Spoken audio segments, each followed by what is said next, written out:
কবিতাৰ নাম নাৰী, তোমালোক যোদ্ধা। হে নাৰী, পৃথিৱীখন দেখিছোঁ কেৱল তোমাৰ বাবে, সুখ আনন্দ উপভোগ কৰিছোঁ কেৱল তোমাৰ বাবে।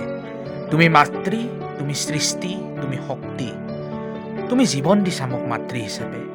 অন্য মাতৃসকল আইতা, খুৰী, পেহী, বৰমা, মামী, মাহী আৰু জেঠীমাৰ মৰম দিছা। তুমি ভগ্নী হিচাপে লগত আছা, বান্ধৱী হিচাপে সহযোগ কৰিছা, জীৱন সংগী হিচাপে সুখে দুখে একেলগে থাকিবলৈ অনুমতি দিছা। তুমি প্ৰেমৰ এখন উদ্যান কৰিছা। নাজানো কিমান কি কৰিছোঁ বা কি দিছোঁ তোমালোকৰ বাবে, কিন্তু তোমালোকক সন্মান দিছোঁ আৰু দি যাম। তোমালোকৰ ত্যাগ আৰু বীৰত্ব দেখিছোঁ। তোমালোকৰ ওপৰত এক গভীৰ দায়িত্ব, কেতিয়াবা এখন ঘৰৰ দায়িত্ব, কেতিয়াবা এখন পৰিয়ালৰ দায়িত্ব, কেতিয়াবা সন্তানৰ দায়িত্ব।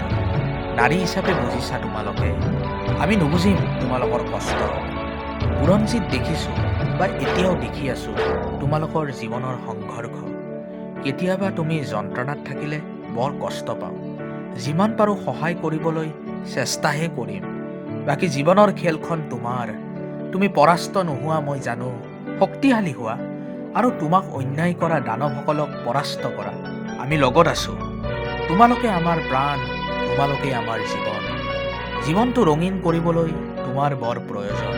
হে নাৰী, তুমি অনন্যা। তুমি আগবাঢ়ি যোৱা, তুমি আগবাঢ়ি যোৱা, তুমি আগবাঢ়ি যোৱা।